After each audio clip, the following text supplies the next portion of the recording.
Vamos. Bueno, acá estamos grabando el segundo encuentro del seminario. Bueno, en este caso, como habrán visto en la clase que les vamos a subir, vamos a trabajar sobre una pregunta, que es la pregunta por los efectos. Buen día, Emi, ¿cómo estás? ¿Cómo va, Pablo? ¿Todo bien? Hola a todos. Bueno, de hecho, con Emiliano hicimos un ejercicio ayer, antes de esta clase, que fue de mirar el nuevo documental de Netflix, El dilema de las redes sociales, que bueno, también les vamos a proponer que lo miren, como, bueno, para que nos sirva como disparador de alguna manera para pensar esta clase. Como planteamos en la clase anterior, digamos, la idea es ir desandando una serie de preguntas y aproximaciones que se han realizado dentro del campo con respecto a la pregunta por la comunicación, buscando su especificidad, buscando, bueno, esto, como cuál es su particularidad y demás. Eh, y bueno, nos parecía importante comenzar por esta pregunta.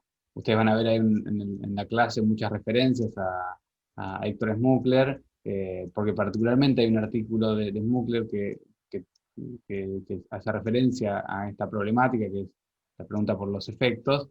eh, y bueno, digamos, la idea es arrancar por ahí. No sé, Emi, vos cómo lo ves, cómo ves esta propuesta. Creo que es, ¿no? Es como ya lo que planteás y la referencia a Smukler, es como que uno ya se pregunta por la persistencia de un dilema, ¿no? ¿Cómo persiste eh, la pregunta por los efectos? Sí, básicamente por la influencia, por los efectos, cómo está siempre como una especie de fantasma con el cual discutimos, incluso, digamos, más cercanos en nuestros marcos interpretativos, más lejanos, pero aparece, ¿no? Es algo como que está ahí todo el tiempo diciendo, bueno, pero ¿qué hago con esto? ¿Cómo lo pienso? ¿No? Y aparece dando vuelta. Sí, claro. Y de hecho también está cómo define la construcción, digamos, la construcción en muchos casos, no sé, pienso de los medios a las mediaciones y ese gesto que plantea Barbero de girar y empezar a ver los públicos, pero digo, como que también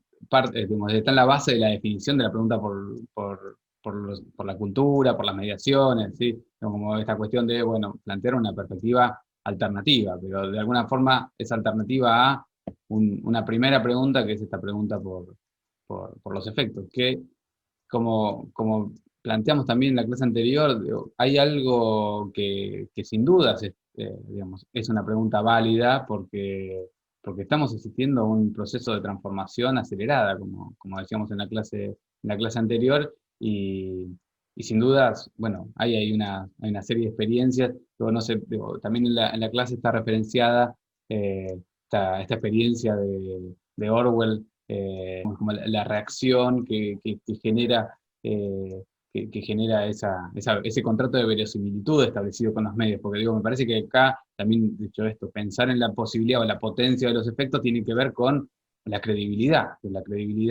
existente para con los medios de comunicación, en un contrato establecido con el periodismo también, me parece importante como pensar esa figura potente del periodismo a comienzos del siglo. eh, y bueno, digo, como sin dudas hay un gran problema de investigación y un problema emergente también, digo, pienso como en esto, como en esa transformación tecnológica, como hace aparecer una problemática o como la proyecta, que obviamente contiene una serie de problemáticas en su interior, pero me parece que pasa por ahí, digamos, está como en la base de la problematización de la pregunta por la comunicación. Ujú. Sí, sí, y que creo que ha tenido distintas, digamos, aparece con distintas metáforas. Pienso que también el campo o los campos de conocimiento van institucionalizando agendas, van institucionalizando palabras legítimas y de algún modo pensar el efecto y la influencia fue desacreditado, ¿no? Entonces, hemos tratado, digo hemos, más allá de que UNE investigue o no esto, buscar otros nombres, ideología, subjetividad, ¿no? La configuración del poder, subjetividad, nombres que también hacen a la denominación de este seminario, que tratan de entrar por otra puerta al problema, pero que está ahí, ¿no? Es algo como que se actualiza según las coyunturas y bueno, me parece que está bien afrontarlo al problema en su carácter más histórico, en cómo fue pensado, y también ver estas nuevas eh, situaciones que llevan a pensar nuevamente, reconfiguradamente, la cuestión del control, de la influencia, del efecto, ¿no? Sí, totalmente.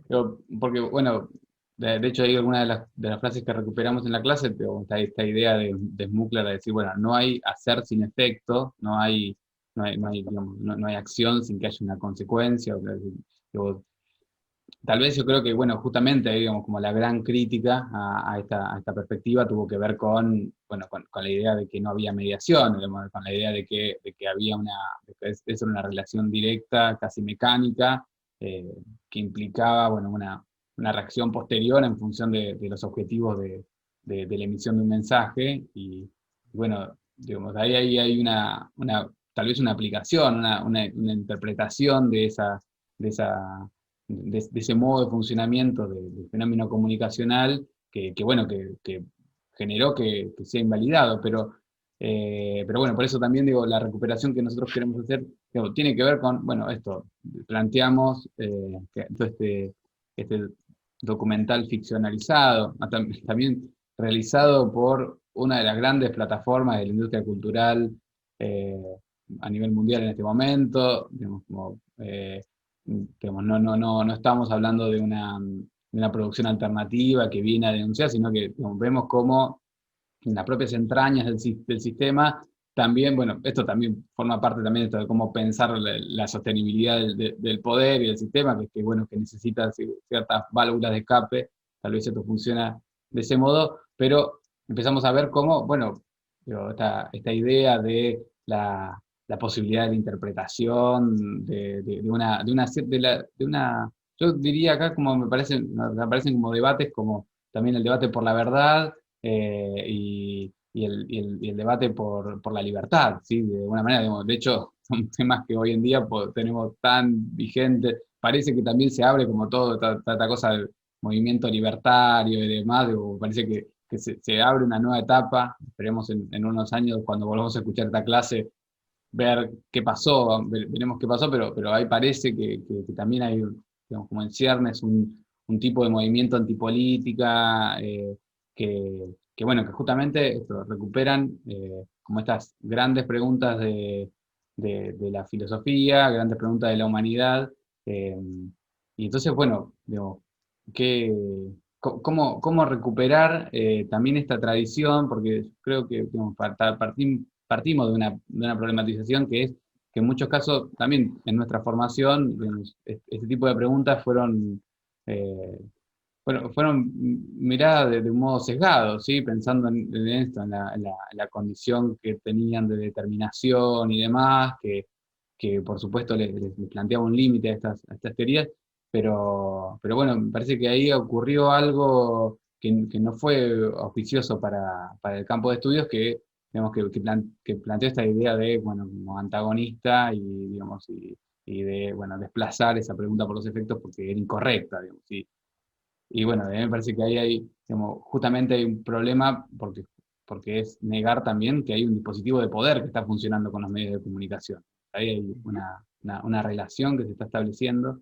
eh, entonces, bueno, recuperemos la pregunta por los efectos, recuperémosla críticamente, pero pensemos, porque justamente digamos, estamos hablando de estos grandes conglomerados que al mismo tiempo, digo, cuando nosotros vemos digamos, el inicio de estas preguntas, no estaban del todo conformados a lo que vemos hoy en día como estas grandes empresas de Internet que son las más ricas de la historia, con fortunas amasadas en poco tiempo y con una masividad impresionante, ¿sí? Porque cuando vemos ahí en el documental, digamos, como cómo juegan y digamos, con esta idea de la interfaz y, digamos, digamos, de volverla amigable, de que vos te sientas cómodo, que sea parte de uno, ¿sí? Digamos, como en esta definición de la subjetividad que mencionabas, como, bueno, porque es importante volver a pensar esto, ¿no?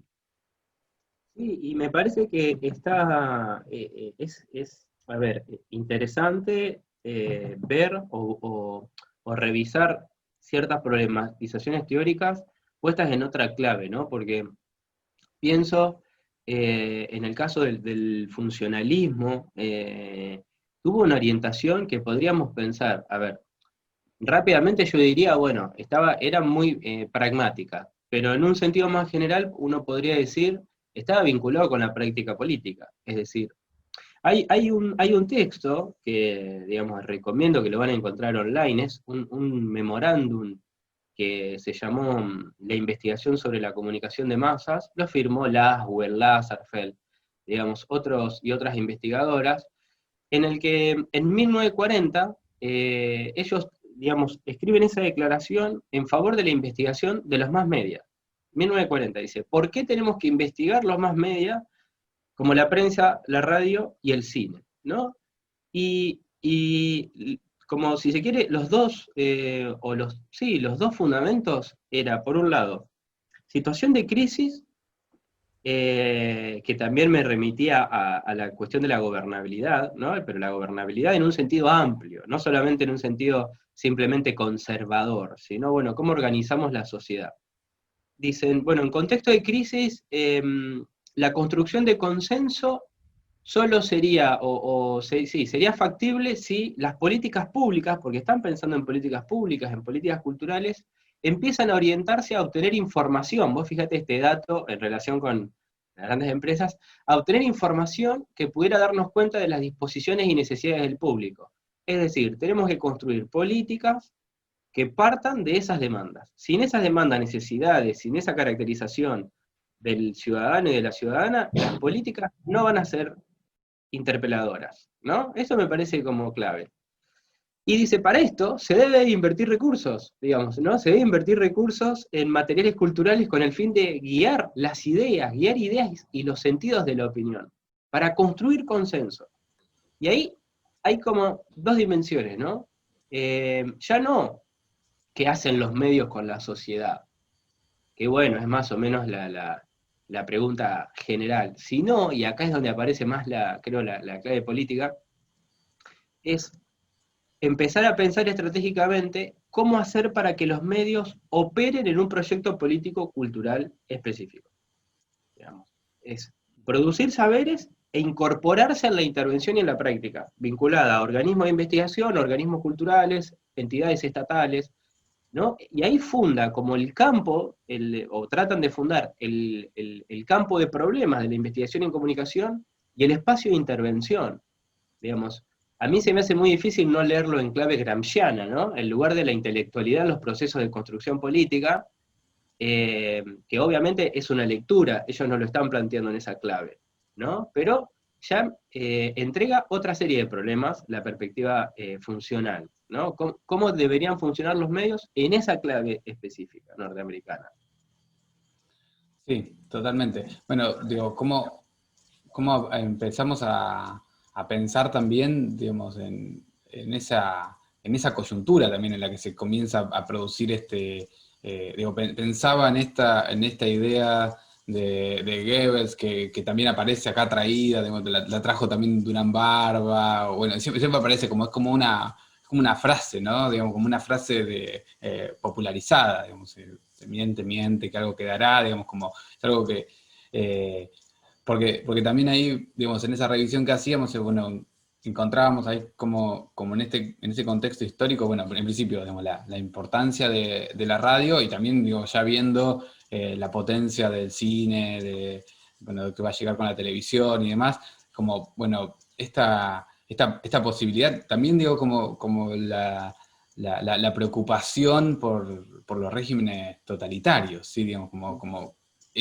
y al mismo tiempo pensaba en esta relación que se establece entre el funcionalismo y la escuela de Frankfurt, que aparece referenciada también en la clase, que mencionábamos también, digamos, como en esa conjunción que permite también el nazismo, digamos, y cómo ahí había digamos, preguntas comunes, digamos, con abordajes diferentes, o podríamos decir desde la sociología y desde la filosofía, que volvían bastante incompatibles también, digamos, como Smukler contaba como Adorno se les volvía muy difícil de comprender o de hacerlo entrar dentro de una lógica de producción a los integrantes de la escuela funcionalista, pero digo, ahí hay una preocupación común que tiene que ver con esto, con la dominación y que tiene que ver con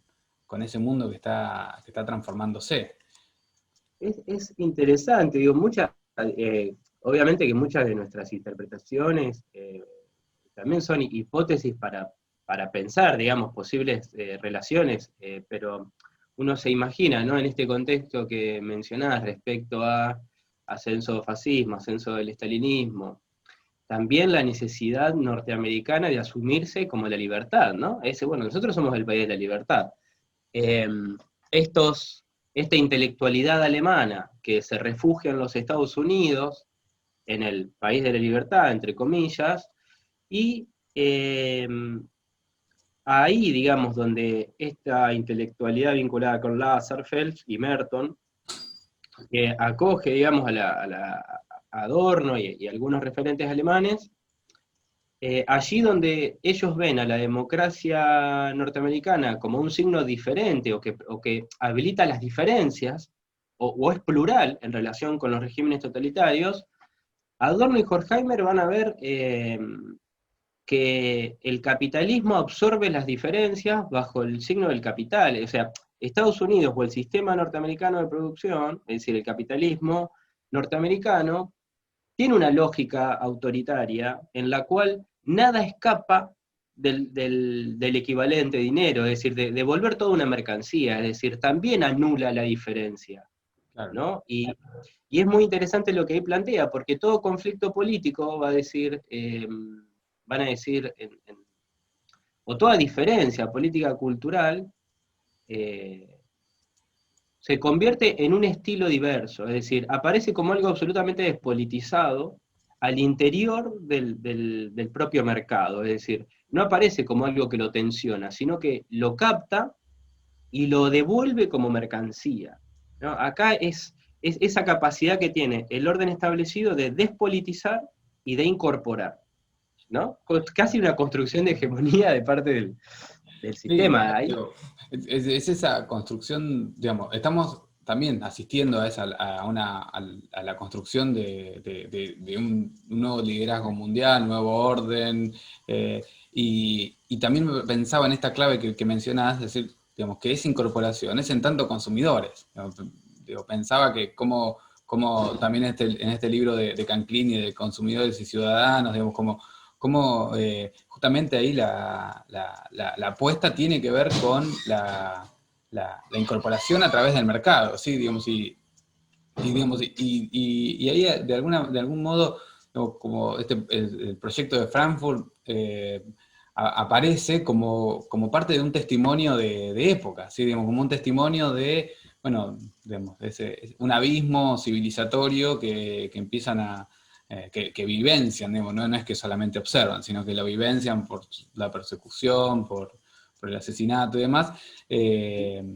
Digamos, porque digo, como yo creo que también acá una cosa que nos está pasando es que tiene que ver ahí lo que está en disputa es como explicar cómo funciona el fenómeno de la comunicación, digamos, como que esa es la gran pregunta, y esta idea también me parece que hay algo que nosotros planteamos como un indicio en el encuentro anterior, con respecto a la, el lugar de la ciencia moderna, ¿sí? Digamos, como esta idea de, bueno, la ciencia también tiene que explicar cómo es que funciona la comunicación, digamos, como, bueno, digamos, explicamos todo el funcionamiento de la diferente, digamos, podemos explicar el funcionamiento de la órbita o de, digamos, no sé, de diferentes procesos naturales, sociales y demás. Entonces, bueno, había como una demanda, me parece, ¿no? De como poder generar un modelo explicativo con respecto al fenómeno comunicacional.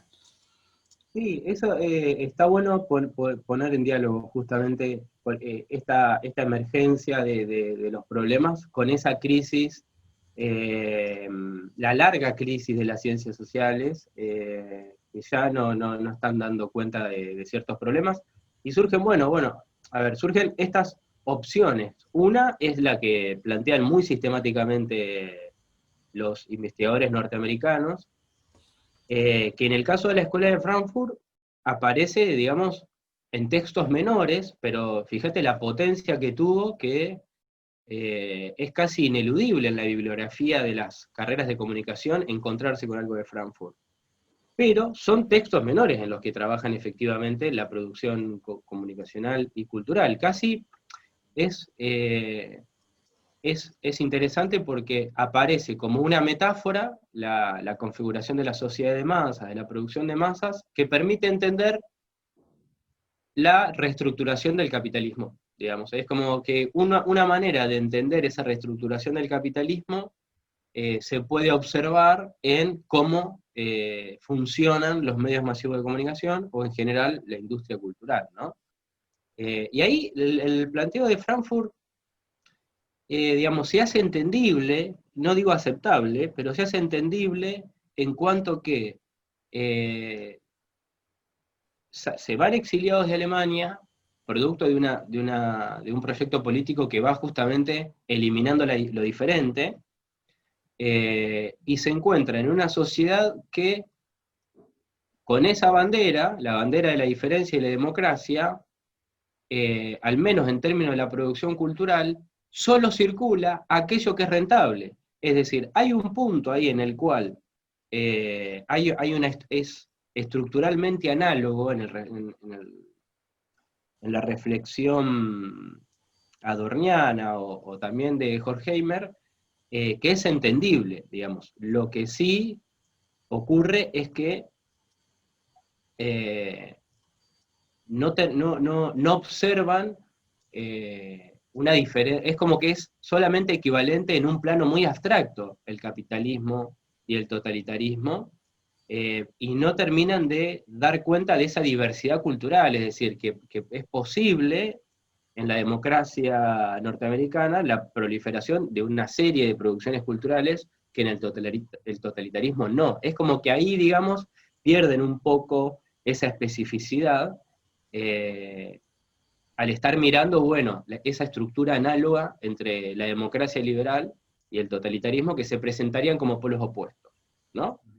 Y ahí es donde, bueno, creo que la entrada del pueblo, o, digamos, cómo el pueblo empieza a demandar, cómo el pueblo se incorpora digo, pensemos en el New Deal norteamericano, pero también pensemos en las experiencias nacional populares del Cono Sur, digo, pensemos en el peronismo. Ahí es donde esas diferencias en análisis, como quizás lo de la Escuela de Frankfurt, no aparecen, digamos, no tienen lugar, ¿no? No tienen lugar, digamos, la presencia de las masas en el espacio público no son ni siquiera analizadas, digamos, es como que ahí es donde creo que aparece inevitablemente el camino hacia la manipulación, Claro. en el razonamiento. Sí, además también me parece que eso es como está en la clave también de esta entrada, porque digo, de alguna manera también digamos, hay- está pensado como parte de un nuevo proceso civilizatorio, ¿sí? De una nueva adaptación, digamos, como esto de la profundización de estos medios de comunicación como herramientas pedagógicas, como en realidad, digo, diría más de construcción de una sociedad de consumo, digamos, acorde a los parámetros, digamos.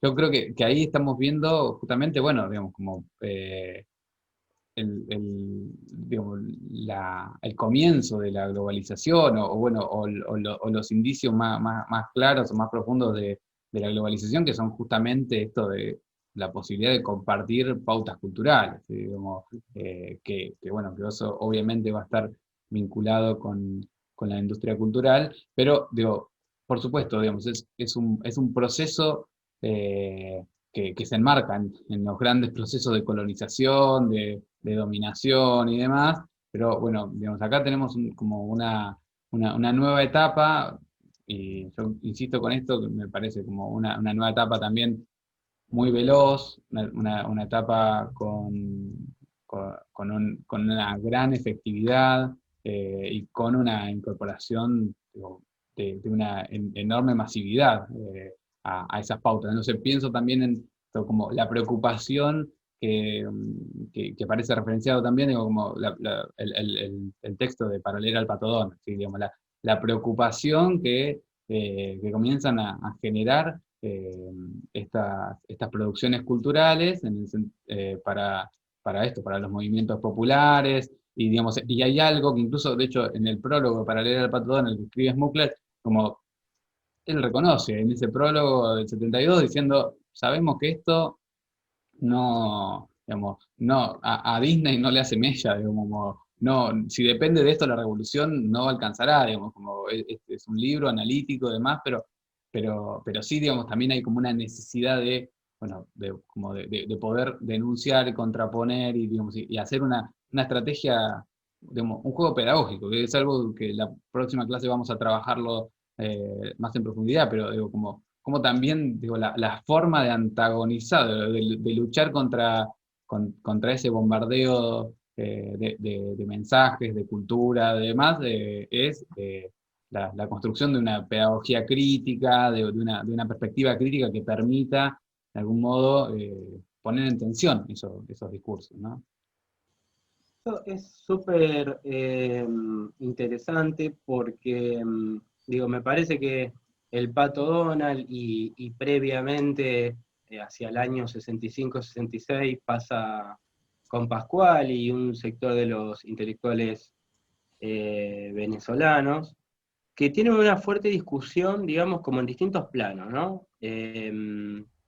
Digo, menciono primero recupero lo de Matelar y Dorman y la referencia de Smukler, porque también están discutiendo con las propias organizaciones en las cuales militan. Es decir, a ver, dicho rápidamente, sí, el proletariado alienado porque las ideas de las clases dominantes se le presentan como lo natural, no pueden tomar conciencia, solamente una vanguardia profesional, lo dice así Lenin, que tiene esa práctica profesional, ese saber, que porta ese saber, puede desde afuera, digamos, desde afuera de la experiencia obrera, eh, hacer que capten, digamos, el verdadero sentido de lo real. Acá aparece la discusión como diciendo, a ver, compañeros, compañeras, hay esta dimensión que nosotros no estamos considerando, que es el factor cultural, el factor ideológico en el proceso eh, de reproducción del orden establecido, en una Chile bombardeada permanentemente por las prácticas propagandistas, ¿no?, de la oposición a Allende. Digo, me parece que ahí también es una advertencia digamos, a ese llamado marxismo ortodoxo, en tener que, eh, a ver, abrir el marco interpretativo a nuevas zonas que puedan iluminar el rol de la política y la ideología, el rol de la cultura de masas y los medios, el rol de la ideología, ¿no? Como decir, bueno, acá hay otro campo de problemas que se abre y que es necesario, ¿no?, indagarlo. Me parece que está bueno también en esa clave, como debate al interior de la propia organización. Sí, totalmente. Eh, Además también sabes que me hacía pensar esto que decís, digamos, como también ese proceso histórico, bueno, que desemboca en el Plan Cóndor, digamos, todo ese sistema eh, de imposición a través de golpes militares y demás, digamos, como también ahí ese peligro que se registró, que registra de alguna manera la hegemonía, tenía que ver con que había también ciertos triunfos, digo, como en este sentido, digamos, no sé, digo, después del triunfo de la legislativa de Allende es que se acelera el golpe de Pinochet. Es decir, porque bueno, empiezan a haber un tipo de relación con el pueblo, digamos, como una forma de articulaciones, que digo, hoy en día, digamos, a la luz de los hechos, y además también hoy en día viendo las nuevas formas las nuevas formas de comunicación y demás, se vuelven, digo, lo vemos más lo podemos ver más lejano, pero digo, ahí en esa batalla cultural, digamos, había, yo creo digamos, que ese proceso social estaba teniendo, digamos, como resultados favorables y aceptación y bueno, y como generando cada vez un consenso mayor. Y bueno, por eso viene como un corte así violento y abrupto. Y el tema es, digamos, ¿qué pasa después también? Porque, digamos, porque después es cuando toda esta maquinaria se afianza, se perfecciona, y al mismo tiempo, esto, digamos, como llega a nuestras vidas, forma parte de nuestra cotidianidad, digamos, como crecemos con esa industria cultural, digamos, nos educamos afectivamente, digamos, pasan a ser cada vez mayormente parte de nuestras vidas. Digo, además también de esto de la estructuración de nuestro ocio, de nuestro tiempo libre. En el sentido de, pienso, no sé, digo, como en los diferentes momentos, como, no sé, la organización que teníamos con la grilla televisiva que nos ordenaba, digamos, los momentos, de hecho nos ordenaba hasta el momento en el que ibas al baño, digamos, como ese tipo de, de inserción, digo, cómo no pensar que ahí hay un dispositivo contra el cual, digamos, todo movimiento emancipatorio debe luchar, digamos, en el sentido de esa dominación, ¿no? Sí, y que Smukler creo que lo relata muy bien cuando dice, bueno, eh, podemos estar afiliados a un partido, podemos ir a la asamblea, podemos cortar la calle y tirar bomba molotov, eh, y complementariamente en nuestra vida cotidiana, nuestras prácticas culturales sean las prácticas culturales del capitalismo. Es decir, ahí en esos modos de operar de lo cotidiano, digamos, reproducimos una palabra que también ha sido vedada en en las últimas décadas, reproducimos ciertas lógicas, y es ahí donde está jugando, en la parte, vamos a llamarlo así, más despolitizada, digamos, menos ideologizada, es ahí donde está presente, digamos, la práctica reproductiva. Y me parece que es muy interesante, hay un desplazamiento muy fuerte, que tiene también, digamos, distintas escalas para ser pensado, pero de pensar, ¿no? La industria cultural como concepto u horizonte teórico crítico para evaluar el devenir de la producción cultural, a pluralizar el concepto. Vos fíjate, hay un proceso de pluralización del concepto, es decir, de pensar las industrias culturales ante lo ineludible ya de la transformación del modo de producción y de que toda cultura está, digamos, atravesada por elementos productivos, tecnológicos, industriales, y que las industrias culturales pueden ser eh, digamos, una dimensión estratégica para obtener recursos en términos nacionales, en términos regionales, es decir, ya se piensa en un sentido positivo. Las industrias culturales son parte de una política cultural más amplia para pedagogizar, ciudadanizar, llegar a nuevos mercados, articular las industrias culturales en clave más latinoamericana para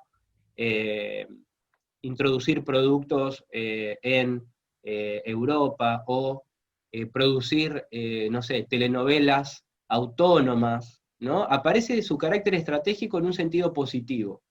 Y esto lo dice, hay un texto, lo dice Pascuali en los 80, pero hay otro texto de Elizabeth Fox, una investigadora de políticas de comunicación, donde prácticamente nos propone eso, diciendo, bueno, quizás haya que pensarla en su sentido estratégico, ya las industrias culturales no como un elemento de destrucción de lo cultural, sino como un modo de producción que permitiría la democratización, ¿no? Bueno, discutamos cómo organizar la cultura, como parte de una política cultural, ¿no? Hay un desplazamiento muy fuerte ahí, en el cual adquiere un sentido positivo la noción de industria cultural. Claro. Sí. Y además también pienso en la potencia de la idea de la pregunta por los efectos. Digo, como la potencia en el sentido de denuncia y de pregunta por el poder, ¿sí? Digamos, este planteo, porque por supuesto, digamos, las diferentes interpretaciones y digamos, interpretaciones más conductistas, digamos, se quedan cortas en esa interpretación, pero de alguna manera, no sé, digo, me pasa muchas veces que, digamos, repasando algunos textos de Lasserfeld y demás, como los lees y, digamos, tienen una tremenda actualidad, porque justamente también están mencionando, están planteando el lugar de las empresas privadas. Digamos, nosotros venimos como de una lectura, de una tradición de pensar el rol de la dominación por parte del Estado, el lugar del Estado y demás, eh, pero acá empieza a aparecer, digamos, esto, digamos, son espacios empresarios, son espacios de la sociedad civil, que, bueno, digamos, como en el fin de lucro, digamos, obviamente son totalmente funcionales a la hegemonía, pero son espacios que funcionan con otra lógica. Es decir, que, bueno, esto, no van a elecciones, como se ha pensado muchas veces acá cuando hablamos de Clarín. Lo digo, me parece que es importante también eso, digo, como eso, la economía transnacional, ahí está jugando de alguna manera un rol, ¿no? Sí, porque está digamos, está presente, y esto tiene que ver, volviendo a lo que decías al principio, con el modo en que abordamos los textos. Digo, hay una clara pregunta eh, por cómo organizamos esto, no es simplemente el efecto y ya, ¿no? Es también la pregunta sobre, bueno, ¿cómo podemos hacer esto diferente?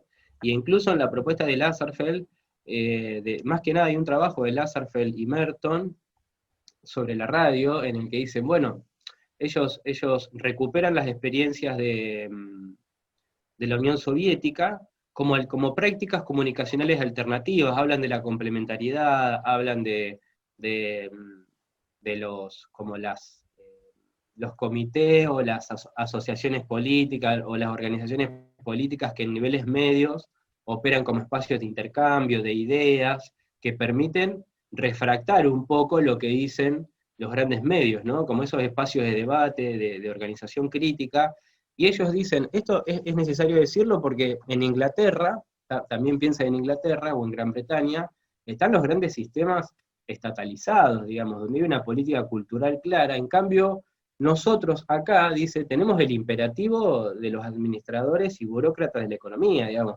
Entonces, necesariamente, esto nos presenta un dilema. Y no están diciendo que está bien necesariamente la Unión Soviética y Gran Bretaña, pero sí están considerando la opción de la regulación estatal. Y esa regulación estatal tiene que ver con un proyecto de sociedad, digamos, que ahí es donde digamos, también ahí uno encuentra el límite, digamos, no van mucho más allá, ¿no? No dicen, bueno, cuál debería ser el proyecto de sociedad, pero sí advierten sobre la organización política de los contenidos o de la producción audiovisual. Claro, sí. Bueno, esto, ¿viste? ¿Cómo está digamos, se lee ese peligro sobre el totalitarismo que veíamos solamente puesto en el Estado, así como digamos, que implica también la incorporación de esa crítica, de esa revisión sobre el marxismo que están planteando estos autores, ¿sí? Como la necesidad. Y ahí me parece que justamente también tiene que ver la posterior incorporación del pensamiento de Gramsci, que, digamos, que permite, digamos, esto, digo, la posibilidad de pensar el rol de la sociedad civil, que Sí. digamos, eso, digamos, obviamente complejiza muchísimo más el análisis, pero digamos, empieza a reponer muchos de estos factores.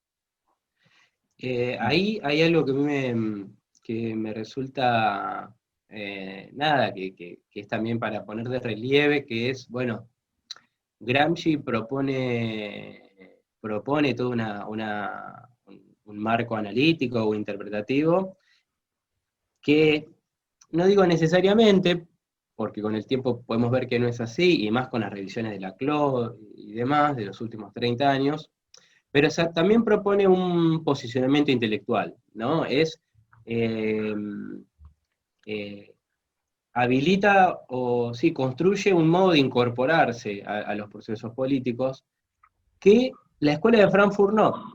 Digamos, la escuela de Frankfurt no establece la modalidad en la cual las y los intelectuales deben incorporarse al proceso político, su función en la configuración del bloque histórico, ¿no? Digamos, toda esa dimensión no está dada, por lo menos, y eso también es interesante para un trabajo, qué tipo de modelos de intelectuales se fueron hegemonizando en distintos puntos de América del Sur. Digo, nosotros tenemos acá una pronta recepción de Gramsci, como crítica al Partido Comunista Argentino, digamos, de ahí los Aricó, los Smukler, que son expulsados, pero en el caso de Venezuela, digo, pensando en Pascuali, la heterodoxia marxista que viene, digamos, o esa pluralidad del pensamiento marxista que viene a criticar la ortodoxia, es más una tradición alemana, es decir, viene más por la escuela de Frankfurt, y no tanto por la vía italiana, por decirlo de ese modo, no tanto por incorporarse en carácter de intelectual orgánico a los procesos políticos, pero con una potencia muy fuerte, porque, digamos, esto que decíamos,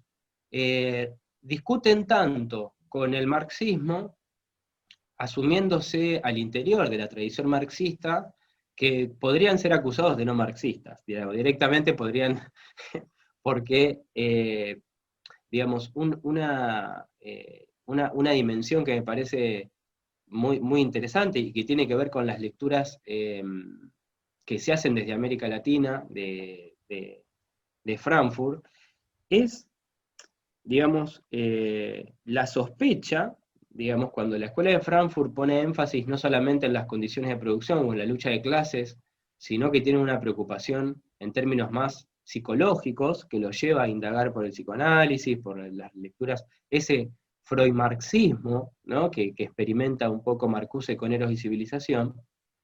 Es como que, digamos, las lecturas que hacen Pascual y fundamentalmente dicen, bueno, ya no se trata del el despotismo armado, ¿no? Esta cosa de que vienen por la fuerza y nos imponen algo, sino que la clase dominante tiene la potencia de instituir un orden, que no lo va a decir así, un orden de significados, ¿no? Que rechaza ideas, aspiraciones, objetivos que se contraponen con el orden establecido, ¿no? Y dicen, esto lleva a que el sujeto contemporáneo ya se vea condicionado respecto a la capacidad de dudar sobre el mismo orden, es decir, ya está devorado por esa propia alienación, es decir, la realidad es lo que es, la ideología se vuelve una segunda naturaleza, ¿no? Está la naturaleza y está la segunda naturaleza, que es la ideología hecha lo que es. Y ahí dice, ¿puede el proletariado tomar conciencia de este proceso? Y ahí rompe también con la capacidad crítica de la conciencia, que es un acto de fe, digamos, de Marx, es decir, ¿puede el proletariado romper con su propia alienación? Si no hay otra realidad, es esta, ¿no? Eliminando el concepto de vanguardia también, ¿no? Eliminando el concepto de vanguardia, sin considerar esa idea, porque dice, el hombre alienado lleva a volverse incomunicable, porque lo diferente no lo acepta, no acepta lo diferente. Es decir, es esto, es lo que es, cualquier idea diferente es anómala, es extraña, entonces se vuelve un ente, digamos, incomunicable. Y ahí, digamos, dificulta también, uno dice, bueno, ¿cómo se puede transformar esta situación? Y en el caso de Pascuali, que creo que uno también podría hacer la lectura en clave frankfurtiana, no es desde abajo, por lo menos en estos primeros textos de los años 60, ¿no? No es desde el movimiento popular, sino desde pensar políticas estatales orientadas hacia otro lugar que planteen alternativas, lo dicen estos términos, ¿no? Alternativas comunicacionales, alternativas a la lógica del dominio comercial. No hay un énfasis en la reorganización del movimiento popular, sino desde arriba, desde las instituciones del Estado, reorientar, reconducir la organización política de la cultura para, bueno, transformar ese carácter alienado, ¿no? Claro. Sí, pienso en esto, digo, ¿qué se considera que hay del otro lado? Si hay vacío o ese vacío cómo ha sido llenado. También, bueno, pensaba como para ir dando ya un cierre a este encuentro, volver sobre el documental, porque bueno, estos autores no tuvieron Twitter, no tuvieron Facebook, no se reencontraron por Facebook o por Instagram. Y el documental, digamos, trae de alguna manera, digamos, algo a mí que digamos, bueno, voy a spoilear seguramente a algunos, pero igual tampoco hay mucha novedad, pero sí me parece digamos, que en ese, incluso hasta esta proyección de futuro distópico y demás, que uno podía imaginarse, o que también estaba ensayado en estos autores, que estaban imaginándose esas sociedades alienadas completamente y demás, eh, cómo también, digamos, por un lado, bueno, esto que decíamos anteriormente, ¿sí? Son empresas, mega empresas, que logran lugares de hegemonía impresionantes, a partir digamos, hay algo que aparece bastante en el documental de esta idea de cuando el producto no tiene precio, el producto sos vos, ¿no? Como esta idea de la mercantilización absoluta de nuestras vidas y demás, y bueno, como nosotros y nuestros datos, porque ahí aparece como ese elemento también, como no solamente nuestro factor de consumo, sino bueno, las preferencias, digo, bueno, esto, la hiperespecificación también de la industria del consumo que nos produce digamos, esto. Digo, hay una cosa que también hay una frase que aparece en Smukler, que es esta idea de la denuncia, de la ingeniería de las almas, lo dice así, digamos. Y bueno, esa idea, bueno, que eso es de Frankfurt, pero digo, como esa idea de cómo, de alguna manera, digamos, nuestra subjetividad está organizada en función de la industria del consumo. Y a mí hay algo que, sí me parece como de ruptura también en esto. Bueno, obviamente me parece que el documental, el principal valor que tiene son los testimonios, porque son los testimonios de aquellos que participaron en la construcción de estos espacios virtuales.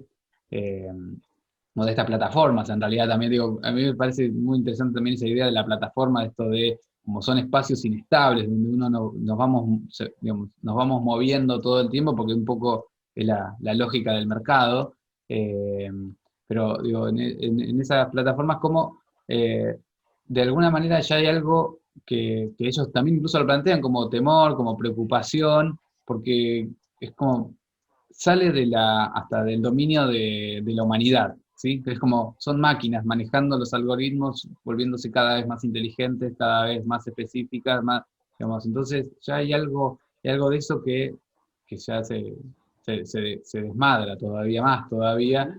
Eh, no sé vos cómo lo viste, qué viste del documental.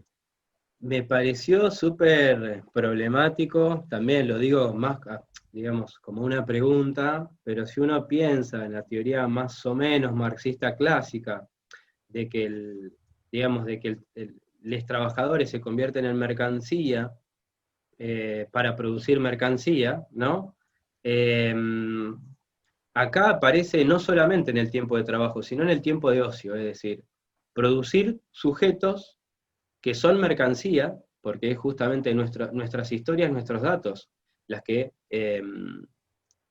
producen ese valor, digamos. Entonces, hay como una especie de capitalismo total, digamos, no solamente en el tiempo, producimos en el tiempo de trabajo, sino que de pronto somos productores en el tiempo de ocio, pero somos productores producidos, es decir, hay un hábito o un hábitus más en clave burdiana en el cual nos orienta a cómo consumir, a cómo estar, qué compartir, qué no compartir, entender que hay cosas que son sancionadas, otras que no, ¿no? Y de ese modo estamos produciendo todo el tiempo. Y esta idea de cómo el algoritmo también organiza nuestros intereses a partir de nuestra propia historia en la red, hace que no veamos aquello con lo que no estamos de acuerdo. Y se vuelve muy, muy fuerte esta idea de lo incomunicable, digamos, esta idea de la dificultad para reconocer la diferencia, para reconocer la pluralidad, y que también puede ser una crisis también, o la contradicción entre la libertad atribuida al mercado, la tendencia a la monopolización del mercado, y una contradicción con la misma democracia liberal, digamos, Sí, que no puede resolverla. totalmente. Bueno, digo, de hecho, también esto como el desafío, digamos, ahí hay otro documental que es Nada es privado, que es la investigación sobre las campañas de Trump, de Macri, también en Argentina. Hay una serie de referencias donde, bueno, Facebook otorga los datos de sus usuarios y comienza toda esta maquinaria de fake news, de, bueno, esto, noticias orientadas y demás. Digo, por eso digo, vuelvo sobre lo que planteábamos antes, como esta idea de, bueno, poner digo, como repensar la idea de la verdad y de la libertad, digamos, como esas grandes preguntas, eh, pero digo, cómo, bueno, está operando también. Digamos, esto creo que también lo mencionamos en la clase anterior, pero digamos, esta idea también de digamos, una sociedad que está marcada por la circulación de la información, circulación de datos, como nunca antes en la historia de la humanidad, pero que al mismo tiempo, digo, yo diría que hoy en día el gran problema que tenemos es un problema informacional, digamos, también, digo, porque digamos, ese acceso a la información es una información totalmente sesgada y bueno, y obviamente también digo, como el dispositivo de poder lo que ha hecho es horadar la legitimidad de los comunicadores, de los medios de comunicación. eh, pero sí me parece, digo, como de hecho también nosotros como en el cierre de la clase planteábamos una recuperación de un texto, de un libro de Guy Debord, de La Sociedad del Espectáculo, un libro del 67 que viene a plantear de alguna manera, a mí me parece que es una muy buena respuesta como para hacer un cierre un poco de este encuentro y de estas preguntas que estamos planteando, porque justamente me parece que tiene que ver con, bueno, no podemos renunciar a la pregunta por los efectos, no podemos renunciar a la pregunta digamos, por la potencia que tienen estos discursos y demás, porque justamente son los que nos constituyen, ¿sí? Digamos, yo cada vez que repaso esas tesis de Debord y pienso en Instagram, que por ahí digo, digo, tal vez en términos visuales es digamos, lo más aproximado, pero digo, como esta idea de, bueno, vivimos atravesados por la sociedad del espectáculo, de alguna manera eso establece cómo nos relacionamos, digamos, y establece la pauta común esa pauta común de relación, digamos, y como decíamos antes, bueno, comienza una nueva etapa de proceso civilizatorio, proceso civilizatorio de adaptabilidad, si se quiere, porque justamente también esa civilización tiene que ver con la posibilidad de que las sociedades se adapten a un patrón establecido desde afuera. Y bueno, en este caso es esa proceso de adaptaciones al mercado, al consumo y bueno, justamente a una pauta visual también, de, bueno, cómo es que eso se comunica. Entonces, me parece que justamente por eso va esta propuesta que planteamos en esta clase. Bueno, no renunciemos a esa pregunta por los efectos, abordémosla críticamente, por supuesto, pero no renunciemos porque justamente digamos, es la pregunta por el poder. Y fijémonos cómo también esto se va reactualizando, digamos, y vemos, digamos, hoy en día, no sé, hoy hablábamos sobre las marchas libertarias, de los libertarios y demás. Bueno, me parece que hay una serie de fenómenos que vuelven a poner sobre el tapete esta pregunta, que vuelven a actualizarla, que vuelven a plantear la necesidad de releer también esos textos. Me parece que a mí me pasaba una cosa que es como en esa relectura también encontraba referencias a Malinowski. Entonces, bueno, el funcionalismo, leyendo a la antropología digamos, y nutriéndose de ahí, citándose, bueno, digamos, hay una lectura compleja y no podemos, digamos, a mí me parece que hay un problema que hemos tenido que es como simplificar acusando de simplificar. ¿Sí? Como decir, bueno, es que tiene una lectura simplificada, entonces, bueno, listo, lo descartamos y me parece que el ejercicio de volver a releerlos en clave crítica nos puede aportar mucho. Coincido plenamente. Bueno, yo creo que ya se nos fue un montón.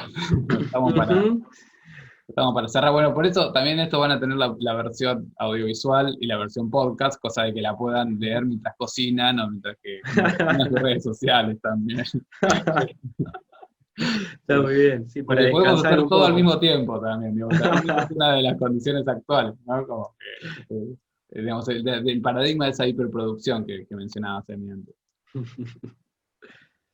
Bien, bueno, cerramos acá. Perfecto. Bien, Bueno, nos vemos la próxima. nos vemos, Con algún otro suerte. tema, pum para arriba, ¿no?